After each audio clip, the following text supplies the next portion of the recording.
Certains chercheurs disent que peut-être on est en train de basculer dans l'ère de la post-médiation ou même de la transmédiation.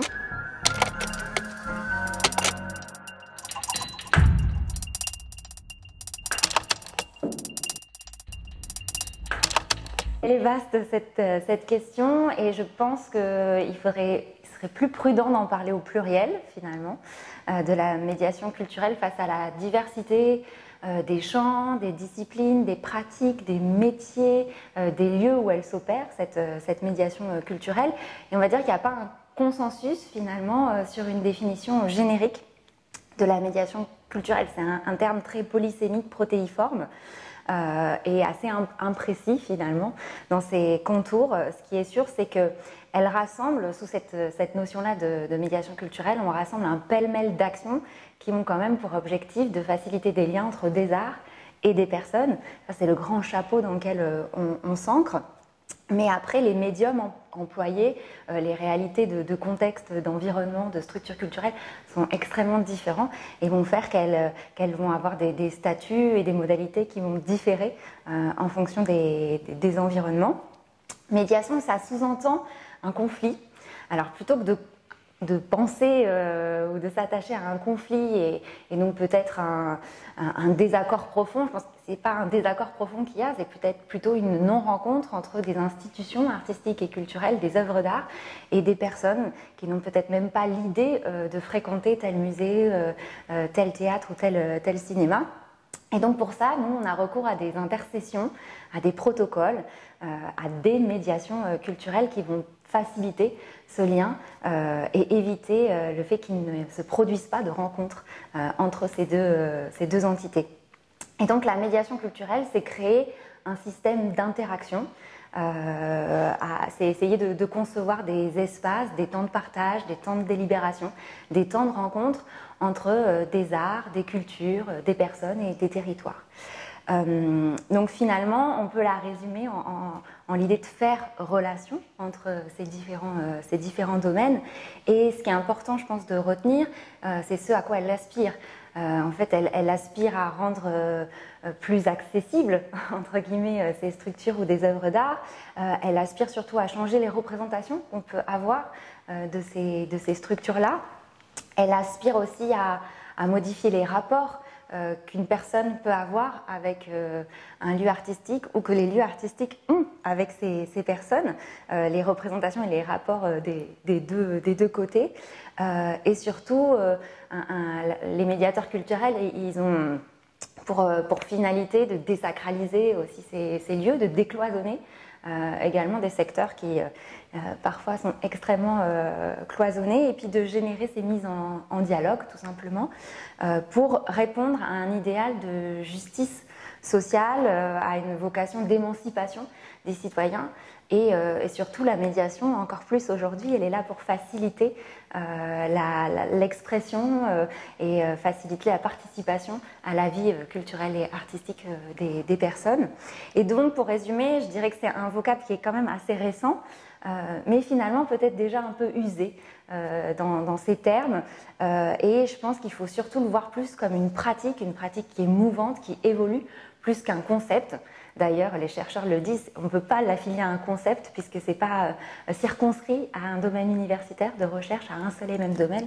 Et donc, c'est ça qui est intéressant parce qu'elle est à la frontière de plusieurs paradigmes, qu'elle est à l'interstice de sciences de l'information, de la communication, des sciences sociales, de l'histoire des arts, de l'éducation populaire, de l'éducation artistique.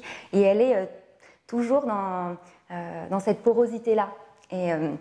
Et c'est ce qui est intéressant de voir cette myriade de termes et de réalités qui s'exercent derrière la médiation culturelle.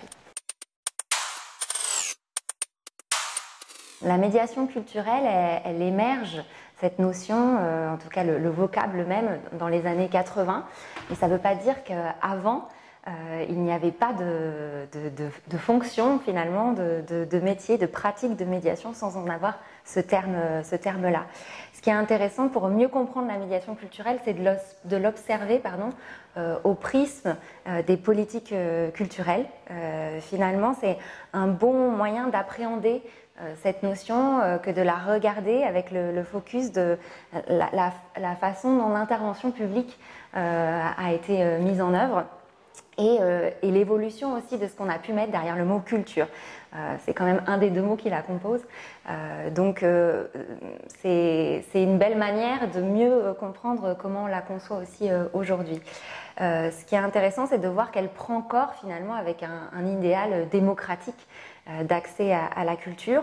Et on a vu au fur et à mesure qu'il y a un glissement en fait de la réalité de la médiation culturelle au fil des décennies.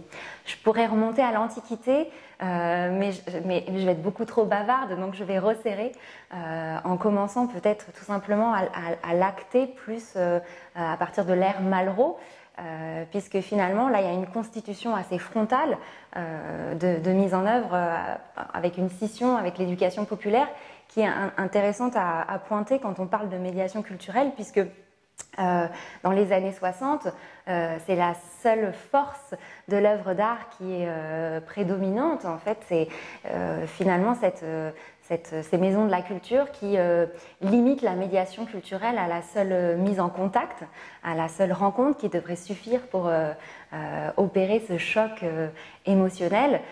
Je résume quand même fortement cette étape-là, mais en tout cas, c'est-à-dire que ça la réduit, cette fonction de médiation culturelle, à une place, en tout cas, ça évacue la médiation culturelle à une seule place de mise en contact. Et finalement, cette philosophie-là, elle s'est révélée peu probante, puisque on a pu voir que des personnes qui n'étaient pas initiées n'arrivaient pas à être en contact avec ces œuvres d'art. Et donc, on a basculé dans un autre état de la démocratisation, plutôt à la démocratie, ce qu'on a appelé la démocratie culturelle. Et donc, c'était un mouvement qui était un peu plus, on va dire, à l'écoute de l'émancipation et de l'épanouissement, déjà, des personnes, et avec une manière de faire qui était un peu moins descendante, mais plus, on va dire, co-construite. Et l'animation, parce qu'on ne disait pas encore médiation, mais l'animation était là pour réaliser cet objectif-là. Et puis, dans les années 80, face encore à une nouvelle crise, après celle de 68 qui pointait les premiers enjeux et la nécessité finalement de médiation sans en dire le nom, autre crise économique, sociale, culturelle qui a fait apparaître le fait qu'il y ait une exclusion sociale et culturelle de certaines personnes, il y avait peu de renouvellement aussi en termes de public dans les salles, et donc on a promu des médiateurs et médiatrices culturelles avec des enjeux encore plus insistants sur l'éducation artistique et culturelle, sur l'appropriation, sur l'expression, la transmission. Ce sont on va dire des pratiques qui s'ancrent de plus en plus dans les années 80, et surtout l'apparition de ce métier finalement à la Cité des Sciences à Paris au début des années 80. On voit les premiers médiateurs culturels et on voit la médiation entrer dans les formations, entrer dans les métiers du patrimoine, de la fonction publique territoriale. Donc le mot est posé. Et les années 90, les années 2000 vont permettre un développement, un déploiement de la médiation culturelle, notamment avec le programme des emplois jeunes, qui ont permis aussi une généralisation de cette médiation culturelle. Donc elle va s'imposer au fil des décennies, avec de plus en plus une attention particulière à l'individu, à la personne, jusqu'à plus récemment, depuis une bonne dizaine d'années, où on va dire que la médiation elle est devenue presque omniprésente. C'est presque un automatisme maintenant dans beaucoup de structures et pour de nombreuses collectivités ou équipes artistiques également.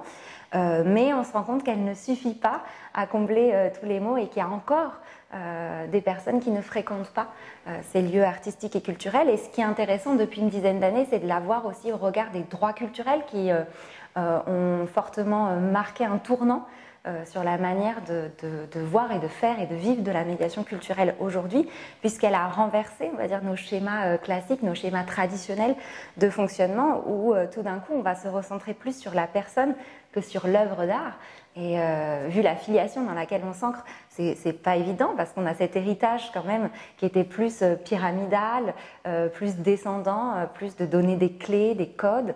Et là, tout d'un coup, on bascule dans une autre manière de voir la médiation culturelle où l'idée c'est surtout de faire humanité ensemble. Et donc le médiateur se déplace puisque le médiateur va être là pour être plus à l'écoute des personnes et même jusqu'à, on va dire, être un facilitant pour qu'ils puissent exercer leurs droits culturels. Donc on se retrouve face à une nouvelle éthique, face à une nouvelle approche de la médiation culturelle aujourd'hui qui est plus au service des communautés que de théâtre. En tout cas, elle tend vers ces intentions-là, même si ces renversements de pratiques ne s'opèrent pas encore partout.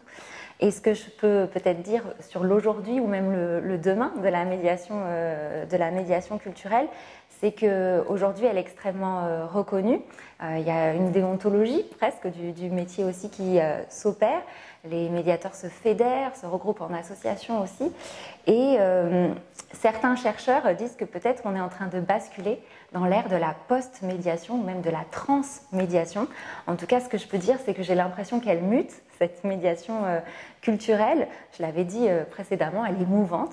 Ce qui est intéressant, c'est de se dire que peut-être que là, on est en train de vivre un moment de l'histoire de la médiation culturelle où elle n'est plus le bout d'une chaîne finalement, mais peut-être plutôt un socle, un point central à partir duquel on va pouvoir organiser les pratiques artistiques et les pratiques culturelles et d'être plus à l'attention de préoccupations individuelles, de préoccupations sociales finalement, que de démarrer immédiatement par le prisme de l'œuvre d'art.